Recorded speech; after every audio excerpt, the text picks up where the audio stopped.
Irmãos e irmãs, a paz do Senhor. Quantos trouxeram Bíblia? Levante a sua Bíblia assim. Você que trouxe sua Bíblia, eu quero sugerir um texto na palavra do Senhor, Evangelho, que escreveu segundo Lucas. Estaremos lendo no capítulo 22, uma leitura a partir do versículo 15. Evangelho de Jesus Cristo, que escreveu segundo Lucas, capítulo 22, versículo 15 a seguir. É uma gratidão profunda em meu coração o fato de poder estar juntamente com a igreja de Deus que se reúne nesse lugar. Que Deus em Cristo continue sempre sustentando-nos nesta mesma fé, nesta mesma graça e nesta mesma esperança. Louvo a Deus pela vida do pastor dessa igreja, pastor Orley, grande amigo, referência, não é, de liderança na nossa geração. Quantos louvam a Deus pela vida do seu pastor aqui? Amém? Que Deus seja louvado. Que Deus em Cristo também o mantenha sempre nesta visão, nesta mesma graça. Eu creio que todos estão agradecidos a Deus. Amém, irmãos? Amém. Quantos creem que Deus tem uma palavra para os nossos corações nesta noite? Evangelho de Jesus Cristo, que escreveu segundo Lucas, capítulo 22, a partir do versículo 15. E disse-lhes: desejei muito comer convosco esta Páscoa antes que padeça. Porque vos digo que não a comereis mais até que ela se cumpra no reino de Deus. E tomando o cálice e havendo dado graça, disse: tomai-o e reparti-o entre vós, porque vos digo que já não beberei do fruto da vide até que venha o reino de Deus. E tomando o pão e havendo dado graças, partiu e deu-lhe, dizendo: isto é o meu corpo que por vós é dado. Fazei isto em memória de mim. Semelhantemente tomou o cálice depois da ceia, dizendo: este cálice é o novo testamento no meu sangue que é derramado por vós. Mas eis que a mão do que me traz está comigo à mesa. E na verdade o Filho do Homem vai segundo o que está determinado, mas ai daquele homem por quem é traído. E começaram a perguntar entre si qual deles seria o que havia de fazer isso. E houve também entre eles contenda sobre qual deles parecia ser o maior.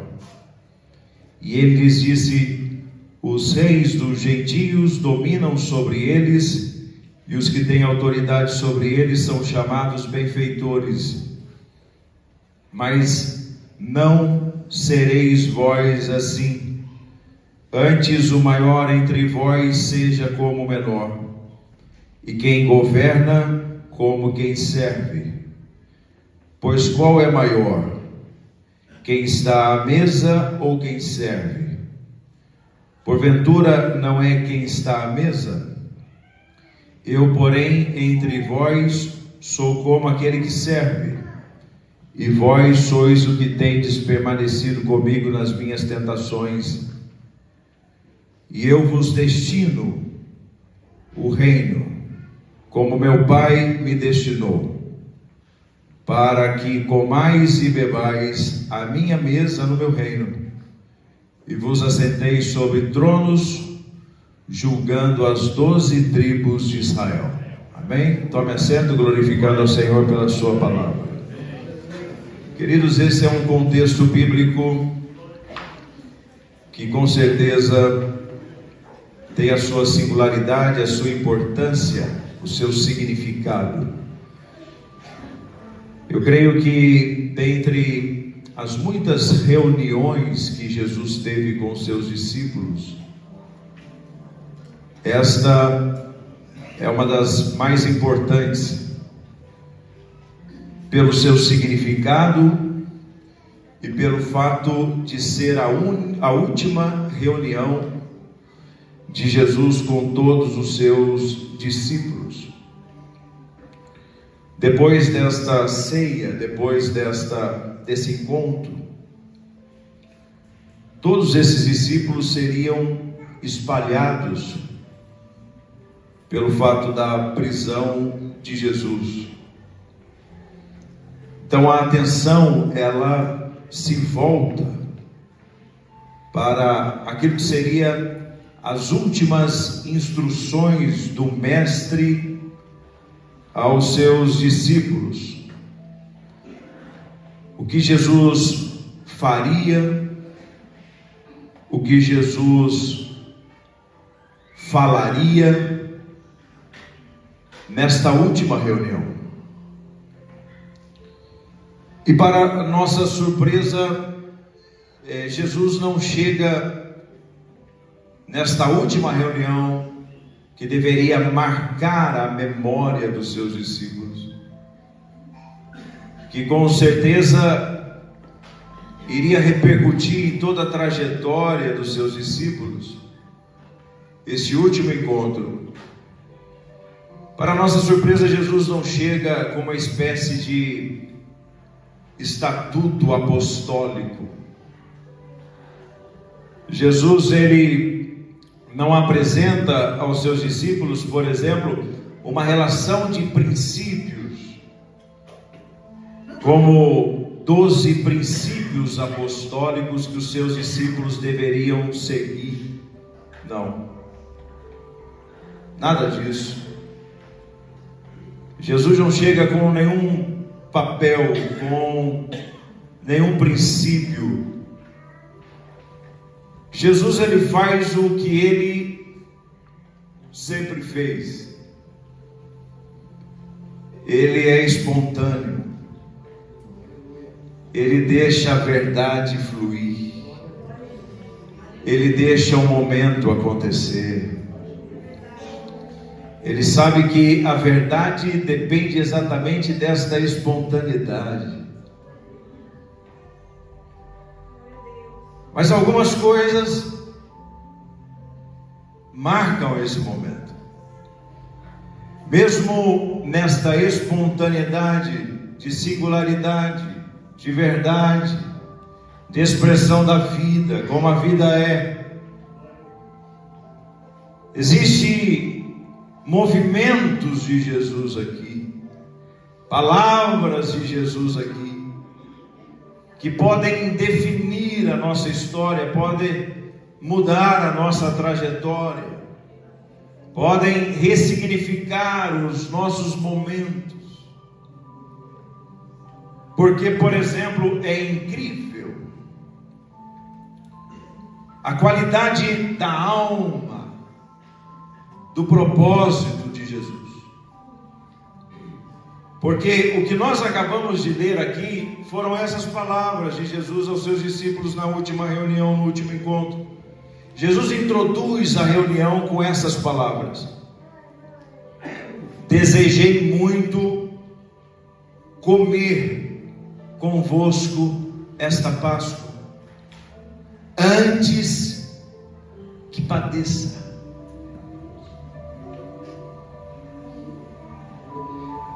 Jesus, ele olha por cima do muro e o que ele vê é o padecimento, é a cruz, é o cálice, mas ele não está lá, ele está aqui. E enquanto ele está aqui, ele está declarando: eu não vou permitir que a dor do amanhã influencie a minha celebração do agora.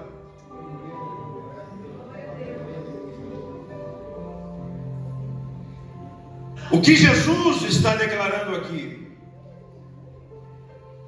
é que ele sabe que amanhã haveria cruz, padecimento, suplício, injustiça, mas no presente ele iria se assentar à mesa com seus discípulos, iria partir o pão, iria comer o que ele tivesse vontade de comer, iria cantar, iria falar palavras de vida eterna, porque para Jesus as dores do amanhã, a preocupação do amanhã não podem influenciar o nosso presente, o nosso aqui, o nosso agora. Quem está entendendo isso? Diga amém, diga glória a Deus. Eu venho aqui nesta noite para lembrar aos meus irmãos e irmãs. É verdade, quando nós olhamos para o futuro, parece que os dias só tendem a piorar. Eu não preciso ter nenhum dom da ciência para saber que muitos que estão aqui só pela graça de Deus, e que chegaram aqui lutando no coração e dizendo: Deus, eu tenho preocupações com o dia do amanhã, eu tenho situações para enfrentar nesta semana, ainda esse ano,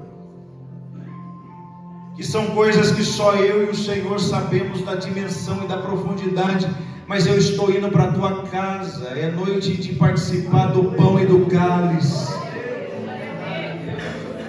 Por isso, Senhor, eu quero experimentar da tua comunhão, da tua presença nesta noite, sem que as preocupações do dia do amanhã, o desemprego, preocupação com o filho, com casa, venha afligir a minha alma, e eu não consigo expressar minimamente o meu louvor e a minha adoração. Se você deseja isso nesta noite, levante a mão mais alto que você puder. Quem está entendendo a mensagem? Levante a mão mais alto que você puder. Levante a mão e diga: Senhor Jesus, diga: Senhor Jesus, cuida do meu coração com as preocupações do amanhã. Diga: Senhor Jesus, alivia o meu coração, renova a minha esperança, para que me ao sentar à mesa haja adoração, haja gratidão sincera em meu coração, na confiança de que o Senhor é fiel, de que o Senhor me trouxe até aqui e vai continuar nos conduzindo até o dia final. Com a mão levantada, adore ao Senhor na confiança de que as preocupações do dia do amanhã não vão alterar a celebração do agora em seu coração nesta noite.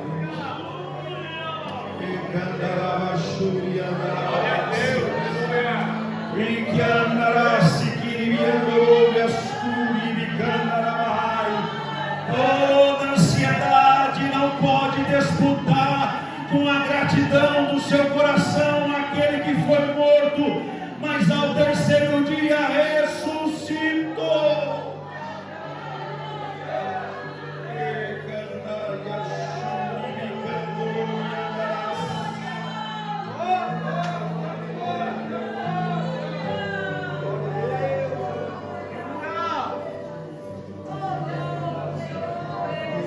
Sabe por quê, irmãos?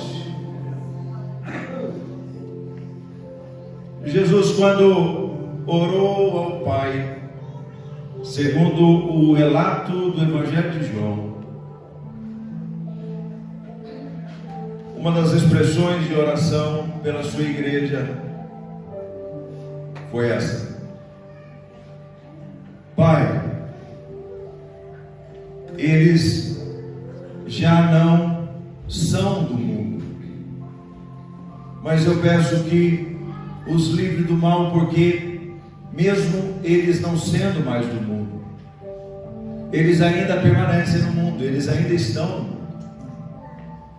Eu creio, irmãos, que no nosso entendimento, entender o que é não ser mais mundo é tranquilo. Nós compreendemos o que não é ser mundo, não é? Hoje nós somos igreja, outrora éramos mundo. Então, quando nós nascemos de novo, nós temos uma compreensão muito profunda do que era ser mundo e do que agora é ser igreja. Mas Jesus vai dizer: Pai, eles não são mais do mundo, eles não são mundo, mas livra-os porque eles estão no mundo. Agora, entenda isso. Compreender o que é não ser mundo é tão importante quanto saber o que é estar no mundo. Porque senão nós vamos viver como igreja, não sendo mais mundo, porém não sabendo estar no mundo.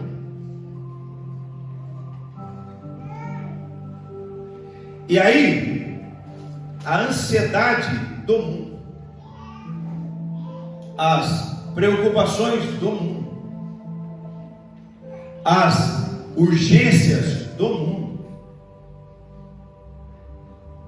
as prioridades do mundo, a agenda do mundo,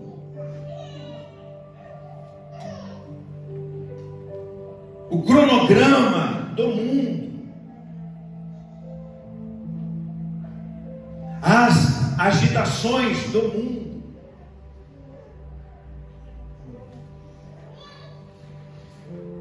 vai influenciando o coração daqueles que já não são mais mundo. Está dando para entender? Aí você tem um crente que não é mais do mundo, mas quando você olha o coração dele está cheio de coisas daqueles que são do mundo. Eu sou crente, eu sou salvo, eu sou da igreja, irmão. Não, pode me procurar de domingo a domingo, eu estou lá. Não, os hinos eu canto todos de cor, dízimo eu dou certinho. Mas o seu coração, irmão? O meu coração está cheio de preocupações, ansiedades, aflições, daquele que não sabe nem o que é igreja. Não, nós não somos mais um mundo, e nós temos que saber estar no mundo, para que nós não venhamos ser influenciados das coisas que são próprias do. O que é do mundo fica extramundo. Nós somos a Assembleia de Jesus. Amém? Nenhum lixo de lá cai para cá. Quando cair, a gente pega na mesma hora e joga de volta.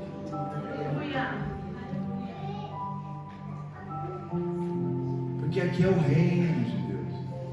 Glória a Deus, aleluia. Está entendendo aí?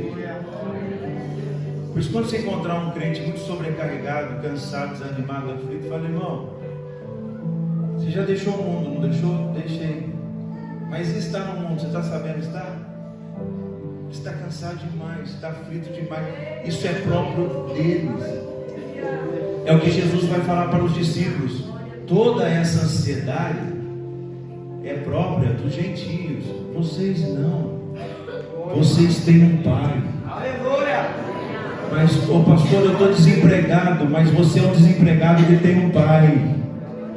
Mas, pastor, o diagnóstico foi ruim. Mas você tem um pai. Mesmo no meio da sua enfermidade, você tem um pai. Você não está desamparado. Você tem um pai. Quantos aqui tem um pai? Você lembra que tem um pai? Quantos aqui estão se lembrando que tem um pai que cuida das suas necessidades, que cuida do seu amanhã, que cuida do seu agora? Você tem um pai. Quantos aqui tem um pai? Quantos aqui lembram que tem um pai?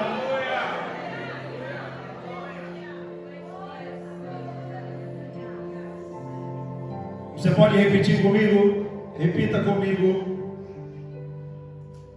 Eu não permitirei. Mais alto, igreja, diga: eu não permitirei. Que a dor do amanhã influencie a minha celebração na mesa agora. Amém?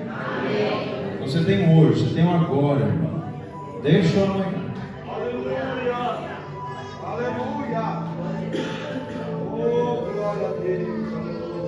O que Jesus está pontuando aqui para os discípulos é uma das coisas, irmãos, que nós estamos vendo com essa teologia da prosperidade sendo sucateado em nosso tempo.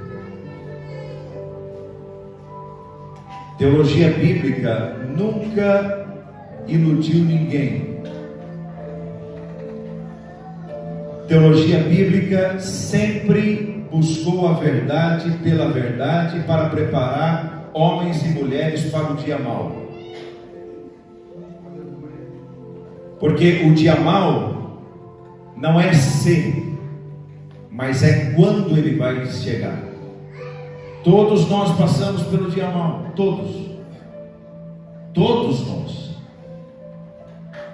E uma das coisas que Jesus fez foi instruir os seus discípulos sobre a verdade e a condição existencial na vida. Jesus Cristo nunca iludiu ninguém. Não havia ilusão para Jesus. Como não houve ilusão para Paulo, por exemplo. Você não vê Paulo escrevendo e falando: venha Cristo, seja o ministro, que só será dias maravilhosos, de conforto, de aplauso. Não. O que Jesus vai instruir os seus discípulos no último encontro é aquilo que ele vem instruindo nos 3 anos de ministério. Ele vai falar assim, porque vos digo que não comereis mais até que ela se cumpra no reino de Deus. Jesus está olhando para os discípulos e está dizendo para os discípulos assim: se preparem, porque as coisas irão mudar.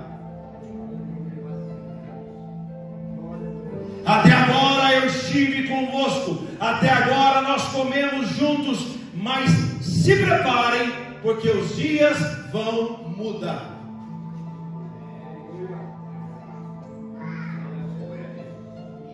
Deixa eu falar aqui, quem aqui já viveu para ver que a vida muda mesmo, irmão? Queiramos ou não, a vida muda. Quem aqui já viveu para isso?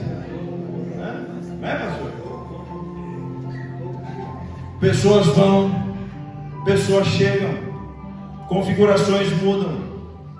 Aquilo que nós projetamos muitas vezes acontece, muitas vezes a metade acontece, às vezes não acontece nada. Então esteja preparado, porque as circunstâncias mudam. Não tenha esse entendimento equivocado, por exemplo, que passou rapidamente no coração de Pedro. Quando Pedro estava no ápice, no monte da transfiguração,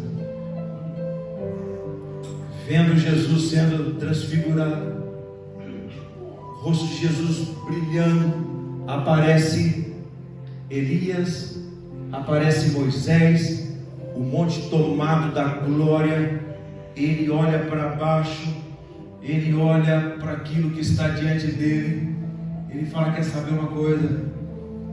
É bom se ficarmos aqui. Eu vou dar um jeito de ficar aqui.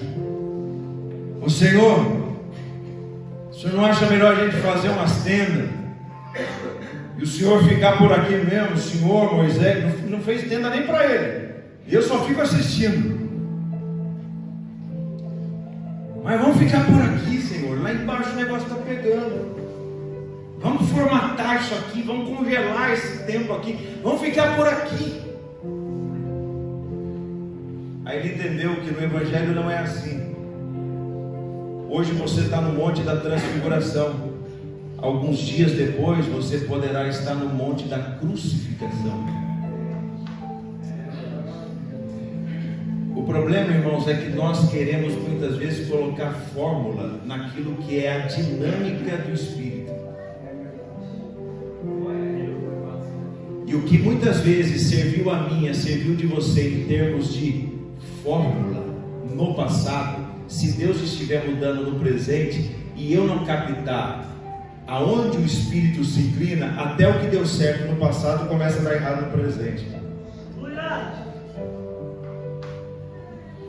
Porque o nosso coração, eu digo os nossos corações, eles gostam de um odre envelhecido, que me dá garantia, que me dá segurança. E aí muitas vezes, em nome do odre, eu perco a essência. Eu começo a cultuar o odre e eu perco o vinho.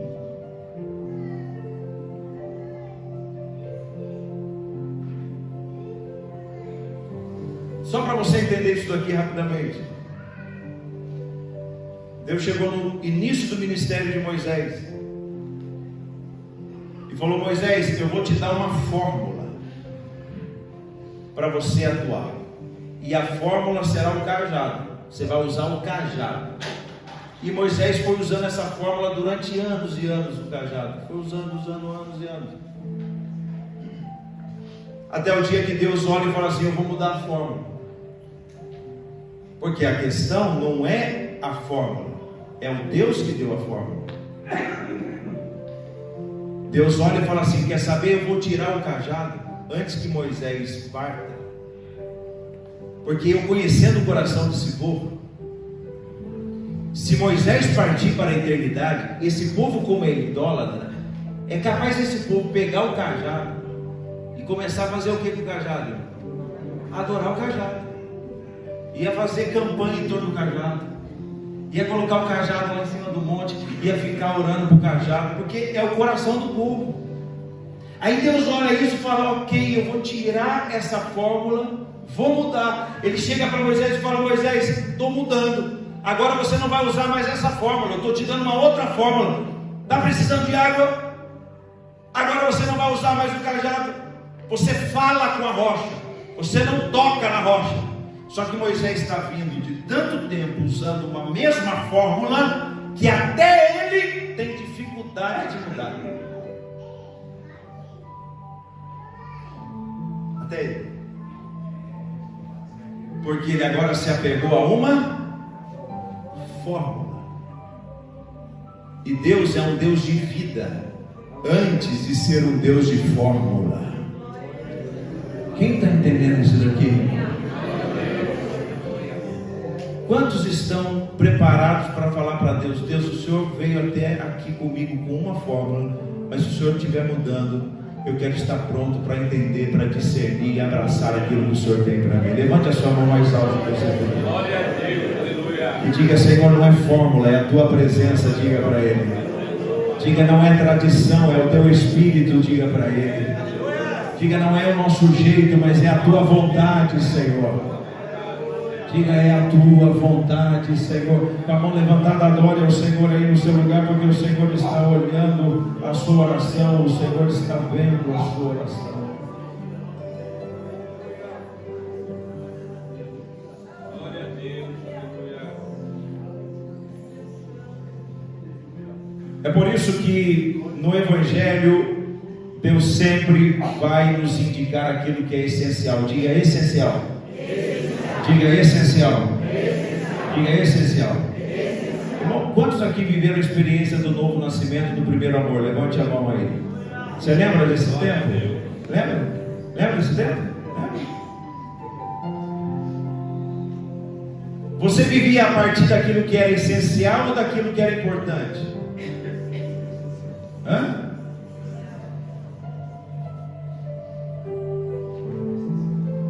Eu me lembro que quando o Senhor me chamou, eu nem sabia o que eu ia fazer para Ele. Se eu ia ser missionário, pregador, pastor local, nada disso. Eu só queria estar na presença dEle. Isso é essencial. É por isso que Jesus olha para a igreja de Éfeso e vai falar para essa igreja: vocês começaram no essencial, mas hoje eu estou vendo tudo o que é importante no meio de vocês. Vocês têm uma boa estrutura, paciência, teologia, mas o essencial vocês deixaram no meio do caminho, que é o primeiro.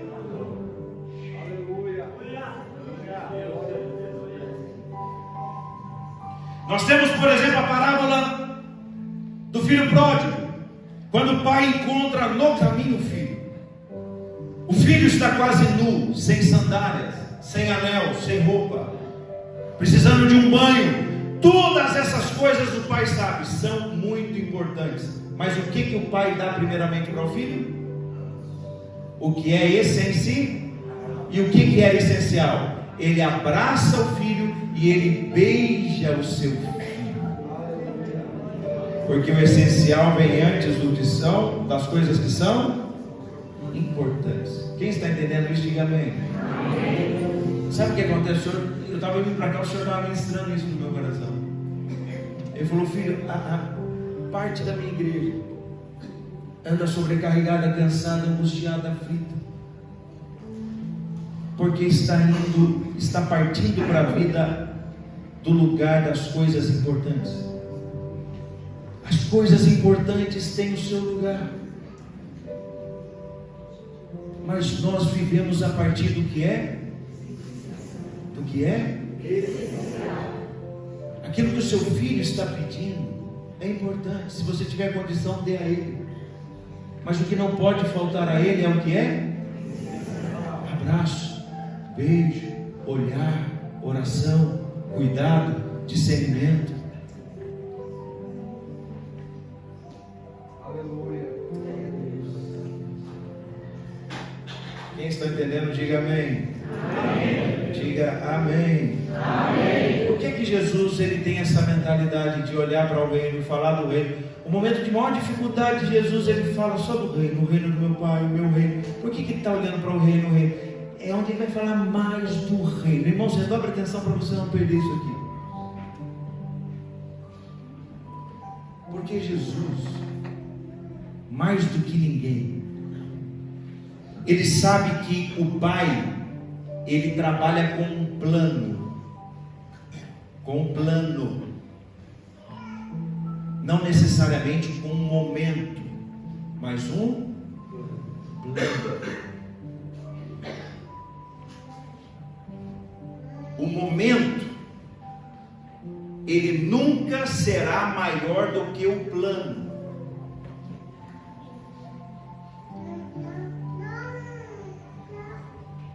Nós, muitas vezes, ficamos vinculados ao momento. É fácil nós perdermos a visão por causa da aflição vinculada ao momento. Mas nessa noite, o que nós precisamos entender? Que o Evangelho não se trata de um momento. O Evangelho se trata de um plano. De um plano. É por isso que tem pessoas que falam: pastor, mas eu caí feio, e agora Deus não vai me perdoar, Deus não vai considerar. E aí, 1 ano, 2 anos, 5 anos depois, lá está ele sendo usado por Deus, renovado. Aí ele olha e fala: se trata de um plano e não de um momento. Aquilo foi só um momento, mas Deus tinha um plano para a minha história e para a minha vida. Quem está entendendo isso, diga amém, diga glória a Deus. Por isso eu venho aqui nesta noite para falar para você, debaixo da autoridade da palavra: aguenta firme, é só um momento, vai passar. O plano de Deus é muito maior do que esse momento que você está passando. Aqui um pouquinho mais para frente no Getsemane, Jesus está no Getsemane, ele olha para frente, e quando ele olha, o que ele vê? Ele vê o cálice, e ele fala: Pai, tudo te é possível, absolutamente tudo te é possível, inclusive passar de mim o cálice. Não é a cruz, é o cálice. Não é a cruz, o cálice. Porque a cruz, Jesus olha e fala: dá para suportar, mas o cálice. Porque homens antes de Jesus haviam morrido na forma da crucificação, então ele aguentaria. Mas quando ele olha o cálice, aí ele fala: é pesado. Porque o cálice é o lugar onde está todo o nosso pecado, debaixo da ira de Deus, do juízo de Deus. E ele teria que beber desse cálice. Quando ele olha o meu cálice, o seu cálice, o seu cálice, o seu cálice, todos os nossos cálices, o cálice da humanidade, com todo o pecado ali, a ira de Deus ali, ele olha e fala: Pai, eu vim para esta hora, mas se for possível, passa de mim o cálice. Porque ele não sabe o que vai gerar salvação para mim e para você. Porque naquele dia, quando o meu cálice e o seu cálice for derramado sobre nós, não haverá uma gota, porque Jesus já bebeu todo o nosso cálice na cruz. Não, você pode levantar a mão e adorar ao Senhor, porque Ele bebeu o seu cálice, porque Ele bebeu o nosso cálice. Nós podemos levantar a mão e agradecer a Ele, porque Ele bebeu. Ele bebeu até a última gota do nosso cálice. Ai, a chuia mandarás. Remaço e me andou. Glória a Deus. Glória a Deus.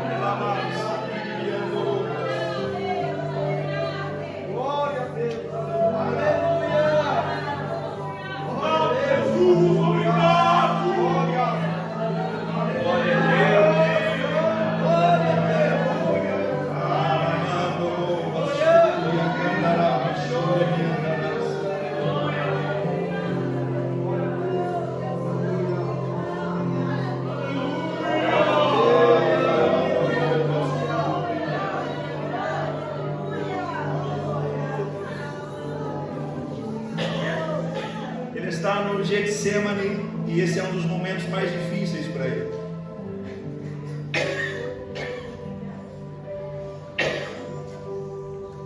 Ele tem a indiferença. Eu estou falando do momento de Jesus.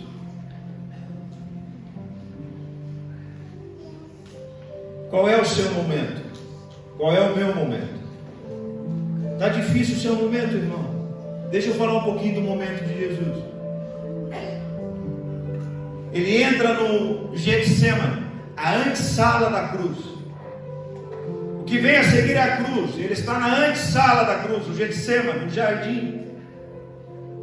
Só existe esse jardim, o jardim do Getsemane, porque no nosso jardim nós fraquejamos, nós falhamos, nós pecamos. Se lá naquele jardim nosso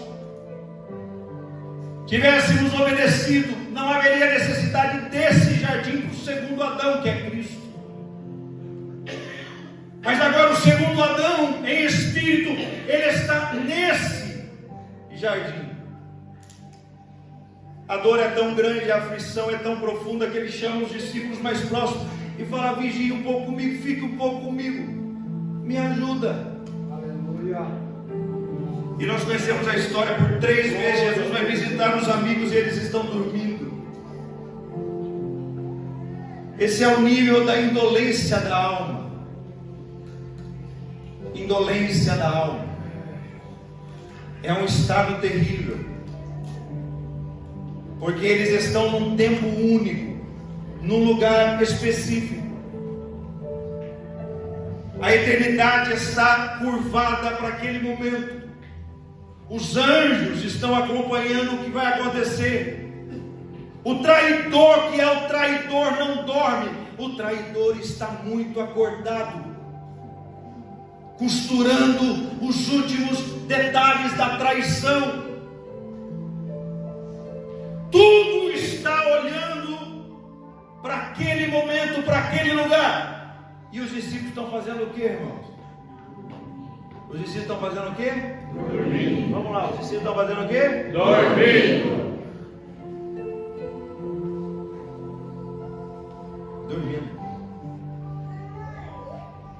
Sabe o que é pior nessa indolência da alma? É aquilo que Jesus vai falar para ele: é chegada a hora. Porque se Jesus não chacoalha ele, não acorda, eles iam perder a hora. E sabe o que é pior nessa indolência da alma? É perder a hora, o timing. É aquele negócio: meu Deus, meu filho já cresceu e eu não vi. Perdeu a hora. Meu Deus, meu casamento se diluiu e eu nem sei porquê. Perdeu a hora.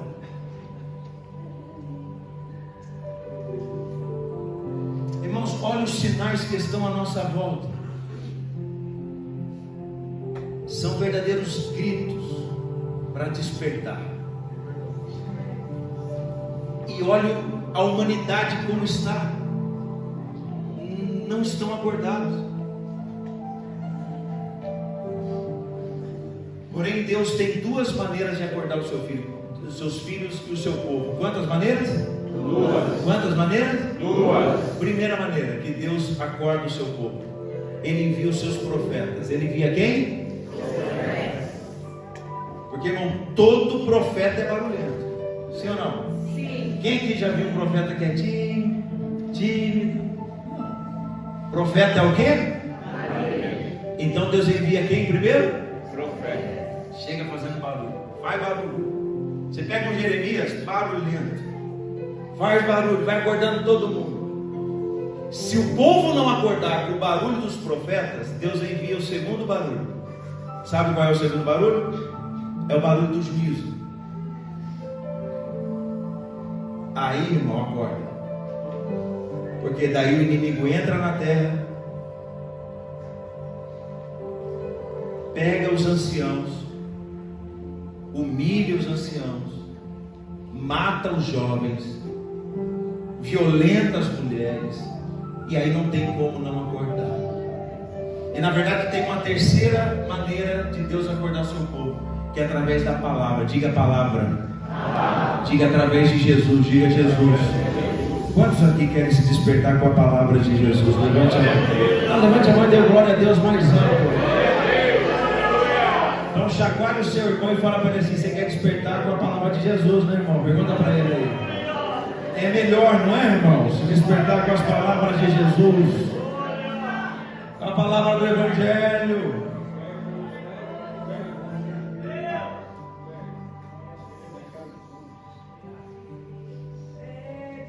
Jesus vai fazer uma oração no Getsemane. Ele está nesse momento. Diga momento. Ele olha, ele vê o cálice e ele fala: Pai, tudo te é possível. Passa de mim esse cálice. E qual foi a resposta da oração do Pai? Os irmãos lembram? Silêncio. Quem diz silêncio? Diga silêncio. Silêncio. Diga silêncio. Silêncio. Bom, quem já viveu o silêncio de Deus aqui? Já viveu o silêncio de Deus? Já viveu? Lembra aquele negócio de você pegar na mão de um profeta, você fica segurando para ver se ele vai enviar uma palavra? Não é? Você fica ali segurando. A paz do Senhor, irmão, você não larga. Aí o profeta, amém, irmão? Larga não, está tudo bem, irmão, não tem nada. É o desespero, é o silêncio de Deus. Eu já vivi isso. Entra no carro, liga o rádio para ver se uma música evangélica fala com você. Já aconteceu isso? Já aconteceu isso com você? Ligar um radinho para ver se Jesus fala com você através de um louvor? É o silêncio de Deus. Pai, tudo te é possível. Se possível, passa de mim essa hora. Silêncio. Sabe por quê? Porque o pai está falando para o filho: filho, aguenta o momento. É só um momento. O gozo que lhe está proposto é infinitamente maior do que a dor, a aflição, o meu silêncio do momento. O plano é maior do que esse momento que você está passando.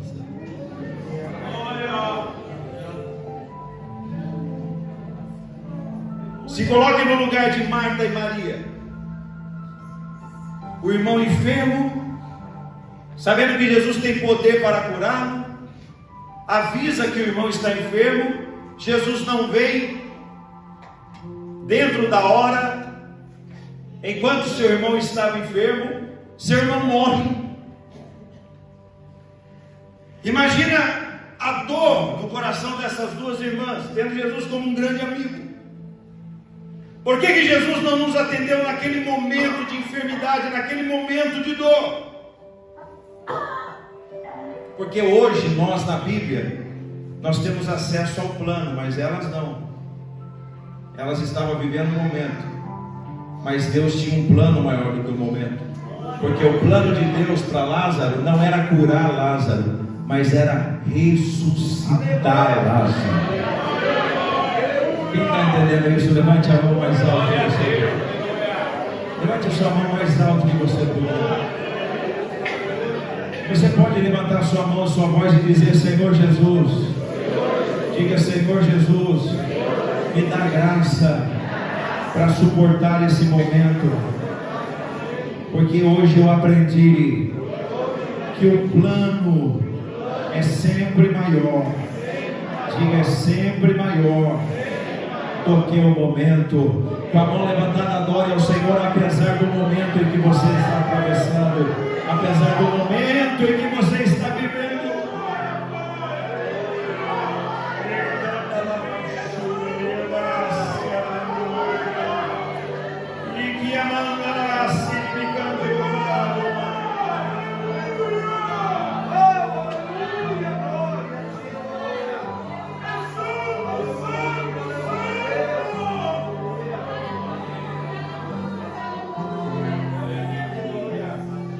E aqui eu estou finalizando.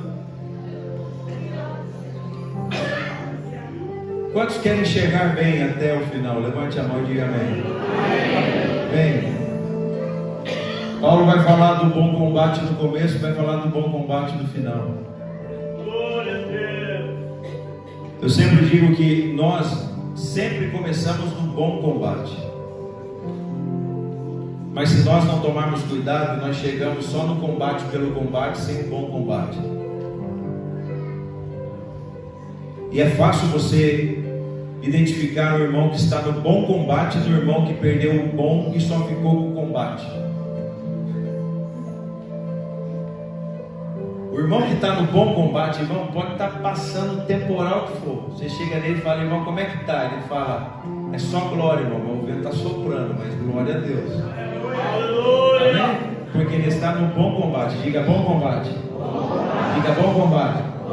Agora, aquele que começou no bom combate e acabou ficando só no combate, sem o bom, você chega nele e fala: irmão, como é que está? Irmão, só prova. Misericórdia, a gente tem que voltar logo. Não, não dá mais não, irmão. Eu não sei você, mas eu já deu. Sim ou não? Olha para o seu irmão e fala para ele assim: fica no bom combate. Não fica só no combate não, que é dolorido, fica pior. É o bom combate. Bom combate da fé. É você perseverar com sensibilidade. E aqui eu estou finalizando. O pregador, quando fala que está finalizando, ele tem uns 20 minutos, né, irmão? O irmão já sabe disso. Agora eu estou finalizando. Deixa eu falar uma coisa aqui para você, em nome de Jesus. Eu quero profetizar que você vai chegar até o final. Você vai chegar. Você vai chegar. Mas pode dizer amém? Diga amém. Mas tem uma coisa que você precisa fazer hoje aqui. E eu vim lá de Jacareí, para dentre várias coisas que Deus pode ter me usado para falar com você, para falar isso de forma específica para você. Você vai ter que fechar ciclos. Diga ciclos. Diga ciclos. O que Jesus está fazendo aqui é fechando um ciclo, para que outro ciclo fosse aberto. Jesus, ele tem tanta consciência disso que ele vai falar assim: é necessário que eu vá, para que o outro venha. Sabe o que Jesus está falando? Eu não tenho problema de fechar. Irmãos, deixa eu falar uma coisa. Se Jesus não teve problema de sair de cena para que o outro viesse, por que é que eu vou ficar insistindo numa coisa que já deu? Quem está entendendo o que Deus está falando aqui? Sabe o que é o pior? É que o indivíduo, ele quer tanto aquilo que Deus já falou chega, que ele dá um jeito de espiritualizar e colocar aquilo que Deus já falou para ele basta em campanha de oração. Irmão, ora para mim, para esse negócio que Jesus já falou que não é, mas ora. Olha isso. Irmão, eu estou fazendo uma campanha 7 dias em torno de um projeto que Jesus já falou que não, mas me ajuda nisso.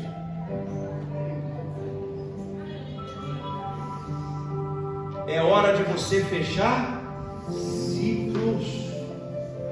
E sabe o que é o pior? Isso aqui tem uma palavra direcionada para alguém aqui. Você tem que entender que isso é tão de Deus, é tão espiritual na sua vida. Olha o que Deus está mandando eu falar. Quantas vezes você está no último centímetro de fechar? 48, deixa eu usar o termo aqui, me desculpa. Posso usar? Vou usar um termo aqui, pastor. 48 do segundo tempo. Você está ganhando de 2-1, vai fechar. No último lance, o inimigo faz um gol, empata e ganha nos pênaltis de você.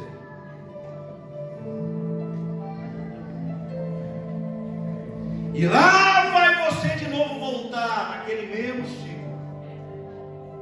Falando, eu nasci para isso. É desse jeito mesmo. Jesus me entende que eu sou assim mesmo. E Jesus está olhando e está falando: não, você tem que fechar.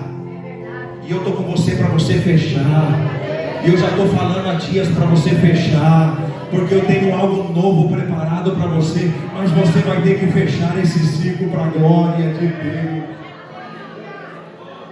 Quantos estão entendendo a palavra nesta noite? Então fica de pé no seu lugar aí. Fica de pé no seu lugar.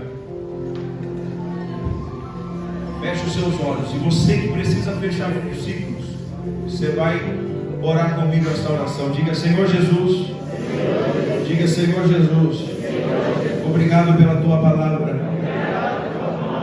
Diga: Senhor, obrigado, porque nós não vamos nos iludir. As coisas podem mudar, Senhor.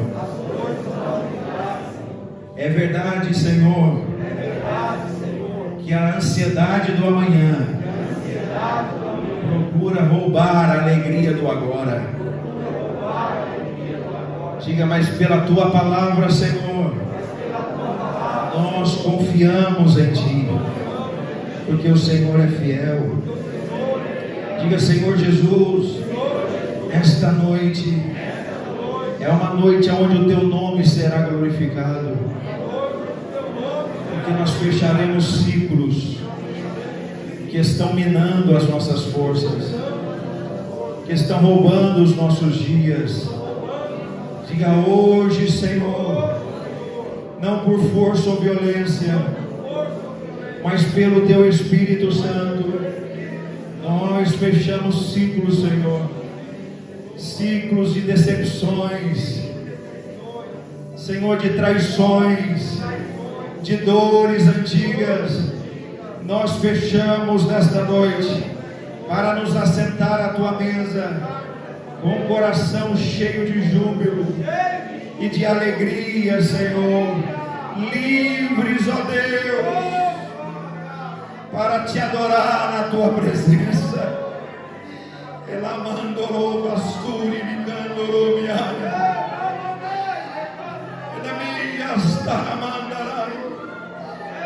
Deus está operando milagres aqui nesta noite. Deus está fechando ciclos nesta noite, para a vergonha de Satanás e para a glória do nome daquele que te salvou.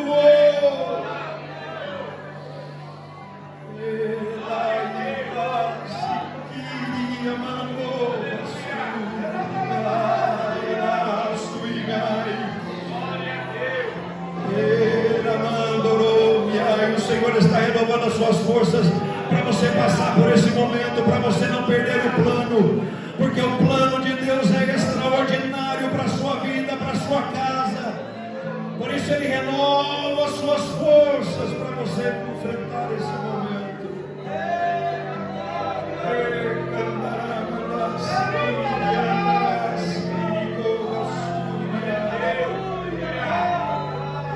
Se você pode, tem liberdade para isso. Só se você pode, tem liberdade. Abraça essa pessoa que está do seu lado, fala para ele, mas fala assim em nome de Jesus. Fala, aguenta o momento, o plano ainda está de pé. Fala para ele, fala para ele, aguenta o momento, o plano ainda está em pé. Diga para ele, vamos fechar ciclos, para que o novo tempo de Deus seja estabelecido em nós. Isso.